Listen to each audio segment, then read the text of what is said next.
प्रभु यीशु मसीह के सामर्थी नाम में हम मांगते हैं। एक बार जोर से तारीफ करो खुदाबंद की आज के दिन के लिए। अगर आप यीशु मसीह की लाइफ की ओर ध्यान दें तो परमेश्वर को छूना आसान नहीं था। जब 12 साल की लहू बहने वाली औरत ने परमेश्वर को छुआ तो बाइबल कहती भीड़ को चीरना पड़ा एक ऐसी औरत को जिसके लिए एक कदम भी चलना मुश्किल था। और जब जक्कई को परमेश्वर को देखना था तो बाइबल कहती है जक्कई गूलर के पेड़ पे चढ़ गया, जो चुंगी लेने वालों का सरदार था, एक बड़ी पोजीशन के ऊपर था, लेकिन यीशु मसीह को देखना मुश्किल था, इसलिए उसे अपनी इज्जत की परवाह किए बिना, आज का मंत्री लगा लो, पंजाब सरकार का कोई मंत्री, इस लेवल का वो इंसान था, लेकिन यीशु मसीह को देखने के लिए उसे पेड़ पे चढ़ना पड़ा, क्योंकि यीशु मसीह को मिलना, देखना, उससे कुछ लेना इतना आसान नहीं जितना लोग समझते। आपको हमेशा एक मूल्य चुकाना पड़ता है। जहां सचमुच परमेश्वर की प्रेजेंस है उस जगह पर परमेश्वर को देखने के लिए, परमेश्वर से कुछ रिसीव करने के लिए, कुछ लेने के लिए आपको हमेशा मूल्य चुकाना पड़ता है।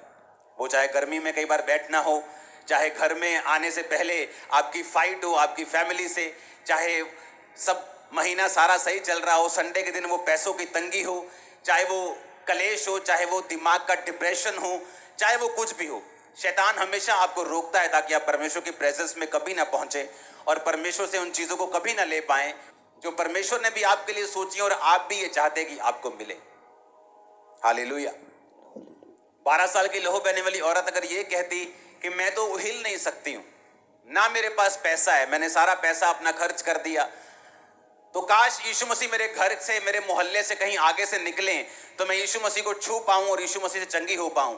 लेकिन बाइबल कहती है उसने एक भी बहाना ना बनाकर यीशु मसीह को अपने घर से निकलकर अपने जान की परवाह नहीं की, क्योंकि वो अशुद्ध औरत थी, उसे लहू बहने का रोग था। और पुराने नियम के मुताबिक जिस औरत को लहू बहने का रोग होता था वो आम इंसानों में आकर आम बंदों को टच नहीं कर सकती थी। अगर वो छूती थी तो उसे मार दिया जाता था, ये व्यवस्था कहती थी। उसने अपनी जान की परवाह नहीं की, अपनी किसी चीज की परवाह नहीं की ताकि वो अपनी चंगाई को पा सके, क्योंकि यीशु मसीह को छूना आसान बिल्कुल नहीं। मैंने ऐसे लोग देखे हैं क्रिश्चियन, ये 5 लोग हैं क्रिश्चियन, 5 को सेम प्रॉब्लम है, लेकिन एक मैंने उसमें से ऐसा देखा है जिसने अपनी प्रॉब्लम के सामने घुटने नहीं टेके, उसने परमेश्वर के सामने घुटने टेके और प्रेयर की कि परमेश्वर मैं जानता हूं, मैं ये जानती हूं कि ये दूसरों की लाइफ के लिए एक मुश्किल है, ये एक ऐसा ट्रबल है जो बिना ऑपरेशन के खत्म नहीं हो सकता, ये एक ऐसी बीमारी है जो दवाई से खत्म नहीं हो सकती, लेकिन मैं चाहती हूं कि तू मेरी लाइफ में ये काम करे। और परमेश्वर ने काम किया। वो काम एक की लाइफ में किया जिसने दुहाई दी, जो रो रो के चिल्लाई प्रभु के सामने, जिसने अपने पास्ट को, जो अच्छा पास्ट था, पिछला बीता हुआ कल, उसने चर्च मिस नहीं की, प्रेयर मिस नहीं की, रोजे मिस नहीं किए, रिकॉर्ड अच्छा रखा और परमेश्वर ने, मैंने देखा, उसे छुआ और आजाद किया। और वो 4 भी क्रिश्चियन हैं, वो भी चाहते परमेश्वर मुझे चंगा करे, लेकिन अभी भी उस फाइट, उस बीमारी से वो लड़ रहे हैं, क्योंकि आपके चाहने ना चाहने से कुछ नहीं होता। आप अपने चाहने के मुताबिक क्या स्टेप्स लेते हो, क्या कदम उठाते हो, क्या विश्वास के कदम आप लेते हो, यह निर्धारित करता है कि आप हील होंगे, चंगे होंगे या नहीं होंगे। हालेलुया। अपने पड़ोसी को बोलो ध्यान से सुन। इसलिए जहां प्रभु यीशु मसीह का वास है वहां पर आपको एक्चुअल में जाने के लिए फाइट्स का सामना करना पड़ता है। जहां सचमुच परमेश्वर की प्रेजेंस है वहां पर आने के लिए आपका दिल जानता है शैतान किस तरह से आपसे लड़ने की कोशिश करता है, किस तरह आपको रोकने की कोशिश करता है, किस तरह से शनिवार शुक्रवार से उसके प्लान बनने शुरू होते हैं कि आप उस जगह ना पहुंच पाए जिस जगह सचमुच परमेश्वर ने आपको बरकत देनी है। लेकिन कुछ को मालूम है कि हमें एक प्राइस पे करना पड़ता है, खुदावंद की प्रेजेंस में जाने का मूल्य अदा करना पड़ता है, और वही मूल्य बताता है आपकी लाइफ में आगे क्या होगा।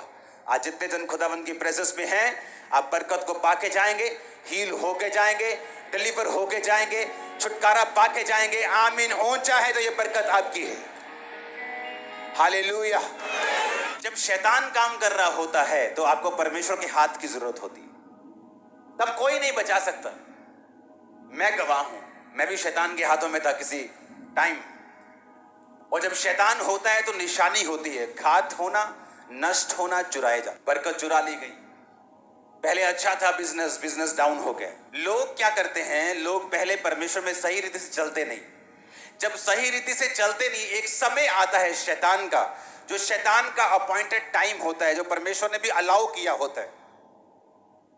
पहले पवित्रताई में चलना नहीं, जब समय आया कोविड के टाइम, बड़ी बड़ी चर्चेस पे भी इफेक्ट हुआ, क्योंकि अगर सही रीति से चला जाए तो कोविड हमारे बढ़ने के लिए, ब्लेस होने के लिए और आगे बढ़ने के लिए था। शैतान अगर चुराने के लिए, घात करने के लिए और नष्ट करने के लिए तैयार है, तो दूसरी जगह जीसस आपको बचाने के लिए, ब्लेस करने के लिए और जीवन देने के लिए तैयार है। अब आपने चुनना है किसके पास जाना है। आमीन। यीशु मसीह ने कहा शैतान चुराने के लिए, घात करने के लिए और नष्ट करने के लिए आता है, और मैं आया तुम्हें जीवन देने के लिए और बहुतायत का जीवन देने के लिए। तुम खुद तो बचोगे ही, लेकिन दूसरों को भी बचाओगे।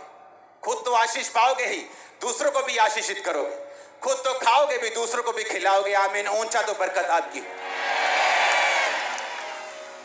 अय्यूब की पुस्तक 1 उसकी 1 से 12। अय्यूब, ऊज देश में अय्यूब नामक एक पुरुष था। वह खरा, सीधा और परमेश्वर का भय मानता और बुराई से दूर रहता था। अपने पड़ोसी को बोलो, Avec Milka, le temps.